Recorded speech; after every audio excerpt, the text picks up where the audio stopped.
with me is Amrita Hothi, who is the recipient of the Women Under 30 Entrepreneur of the Year Award. How are you? Yeah, good, thank you. How are you? It's lovely having you. I think this is going to be interesting for me because you started at such a young age, and there's so much that I want to ask you, and where your inspiration came from and where your drive came from. But before we jump into that, I just wanted to know, how did you feel when you found out that you're going to be the winner of this award? Honestly, it was quite shocking. I know there was quite a lot of people who had applied to kind of nominate themselves for this award. So I did think it is quite a large category, you know, women under 30. So there's a lot of different women who would have applied. And one, because of my age, I did have a doubt that potentially, you know, there were other women who had maybe been doing it for a bit longer and deserved the recognition a bit more. But there were, you know, I did think I had a good chance. But when I did find out, I was quite happy and I was really shocked. And yeah, it does mean a lot to me. Okay, so we're gonna get into how you qualified for this award. So tell us a bit more about when you started working with the Knowledge Academy and what's your role right now. Okay, so obviously the Knowledge Academy has kind of been my entire upbringing, as a sense. This is my parents' company, so they started this in 2009. So I was always around the Knowledge Academy, what we did, always in the sales offices as a kid growing up. So I grew up in the UK, and then we moved over to Dubai. And I finished my school out here, finished my GCSEs, and then at 16 I decided that I did want to work in the family business rather than going to university and taking kind of the traditional route. So I came to my parents with this idea, and I was like, what could I kind of get into first, just to kind of start maybe learning a bit more in a specific kind of sector in the business or a specific team. So I started by managing our instructors, so the people that teach our courses. So the Knowledge Academy is obviously a global training provider. So we sell 30,000 different courses across the globe, face-to-face training, virtual training. So basically education. So I handled the instructors. There was 50 of them that I managed, and that was kind of sorting their schedules, telling them what courses they need to learn next to upskill themselves, which gives them more opportunity to teach more courses. So I was managing their day-to-day schedules and hiring, firing, recruiting them as well. So I really did enjoy that. And then after doing that for about kind of 6 months to a year or so, I moved over to kind of the most important part of the business, which was the sales side of things. And we already have an office in the UK, which is our headquarters, which has got roughly about 300 salespeople there. And I wanted to be a part of that team, but I did also want to stay in Dubai. So I would work kind of 12 till 9. Every day, and I'd be part of a sales team in the UK, and that's where I learned the true kind of foundations of the business, how to, you know, make the customer happy, how to give good quality, how to propose things, negotiation skills, etc. So like I kind of learnt those skills there. I did that for about 1.5 years, and I really did enjoy it. And then I kind of came to an idea that, you know, we had a small office of about 5 people or so in the Middle East who were doing sales, but predominantly it was the other offices, the larger ones, who were doing, you know, a different shift to be able to sell in the Middle East. So we didn't have a massive office here. And I thought, you know, I've been able to do sales. I've done quite well. I was able to hit my targets. I was working in a team under managers as well. So I really enjoyed that. I would want to do something similar. So I came to my parents with this idea of let's open an office in Dubai. And obviously because I'm from the UK, I thought it would be good to give people opportunity who are in the UK to move over to Dubai. A lot of people want that better quality life, you know, and moving out to Dubai in general is just such a massive goal for a lot of people in the UK. So we had loads and thousands and thousands of recipients. So we kind of did the recruitment process, and we basically chose 11 to come out to Dubai to start off the office with. And those 11 then grew to basically 50 now. So in the last kind of year and 2-ish months, so last year April was when we started, we've grown to 50. That's amazing. Okay, so you actually did go to college, but it was more practical. Like if you think about it, because you tried different roles. But I actually want to know, like, what did your parents think when you said that you just don't want to go to college? I think my parents, both of them went to university. So my mum was actually like one of the first in her family to go to university. So she kind of broke that barrier in her family. And then to hear I didn't want to go, she was a bit unsure. I did mention that, you know, I didn't want to go back or kind of leave the UAE or leave Dubai to go to university abroad. So that was definitely a no for me from the beginning. I did want to stay with my family. I'm quite close to them. Right. And I didn't want to go back to the UK as an example. So I did say, is there any opportunity? And at that point I had finished my GCSE, so there was like a summer period of about 2 months. So I was like, let me just start working, try, work with the trainers as an example. I was doing a lot of like Excel spreadsheets, a lot of admin work to begin with, the stuff that people don't want to do. Yes, exactly. So I was doing a lot of that, and I actually did really enjoy it. And they saw that it was something that I really did put my mind to and really put energy into that. Whereas school, because I changed from, the UK and Dubai, there was a lot of and there was also COVID during the time I was at school. So that I kind of fell out of love with school. I just thought, it was a bit of a chore going to school. And then I was like, well, if I don't like school, am I going to really like university, and am I going to put myself through the next commitment of 3 to 4 years there? And also I'm not sure what I would actually want to do there either, or what kind of degree I'd want to go into.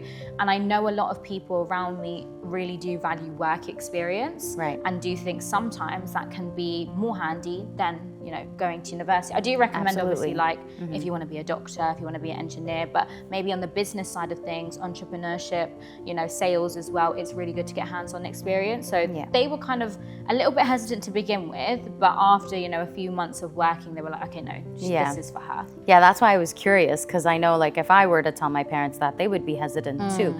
I mean, I know that having a family business does sort of give you that drive to, okay, maybe I can just get into it. Yeah. But again, education is always our parents' generation, it's in their mindset. 100%. So I was wondering how they took it. Okay, so we're gonna go back to your age, and we're gonna go back to the fact that you're a female as well. I know that you're in a family business, but there is still that that outlook that people have towards younger people who might not have as much experience. 100%. And being a woman in a workplace, we know that poses a lot of challenges. So what are some of the challenges you faced? Did you feel like you needed to overcompensate sometimes to prove yourself, given your age? Yeah, so I think I had the women age, and I had she's working in a family business. She probably got that handed on her plate. She hasn't really done much work. I'm sure she just turns up and leaves within 30 minutes. So I had 3 kind of battles to face. Yeah. I think if we touch on the younger side, I think being able to kind of show, it's being able to show what you can do when you're there. So it's learning from others, because again, I learned from a lot of people that I worked with in the first 2 roles that I did. One being the sales, I had a team leader, I had a sales manager, so I learned a lot from my other colleagues who were doing it for longer. I built really good relationships with them. And then again, I could kind of see what skills they were teaching me, I was able to show.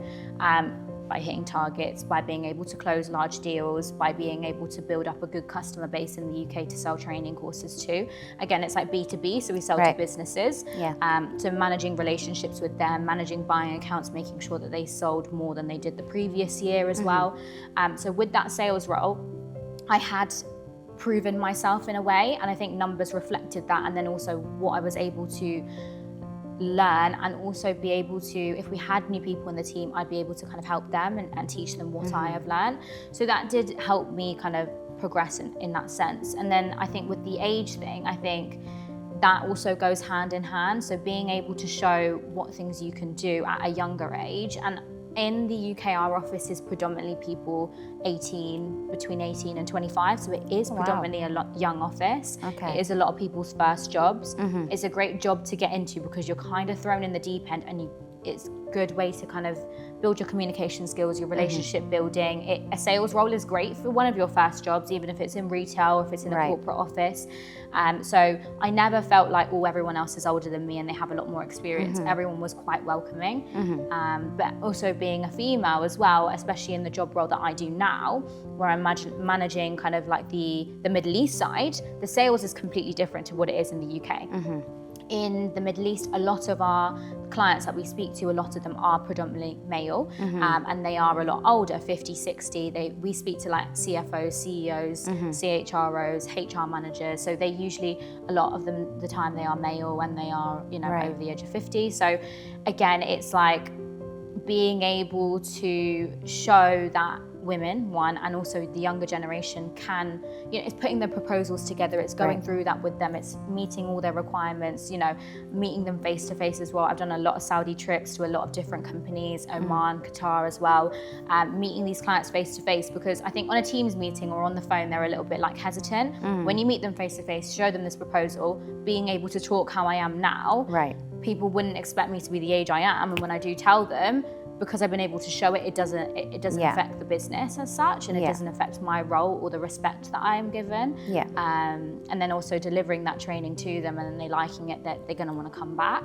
But yeah, because it's all about competence. If you think about it, at the end of the day, it doesn't matter what your age is in your passport. It's just, are you able to deliver what they're asking, and basically being able to confidently give them the services that they require.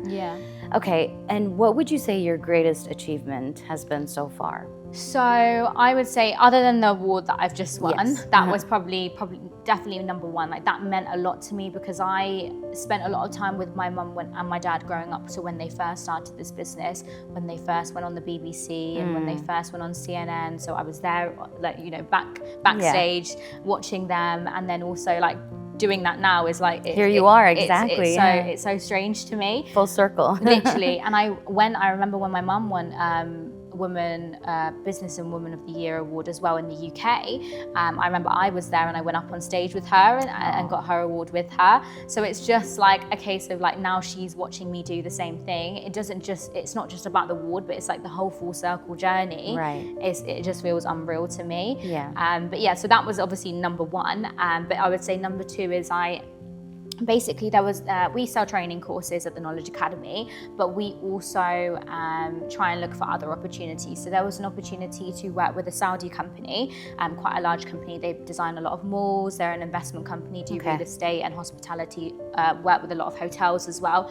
So quite a large company, and it's probably the loveliest building in Saudi Arabia as well. And they basically were looking for a company to help them build their kind of learning and development department. Obviously, this is something the Knowledge Academy doesn't sell as a service, but I didn't want to say no.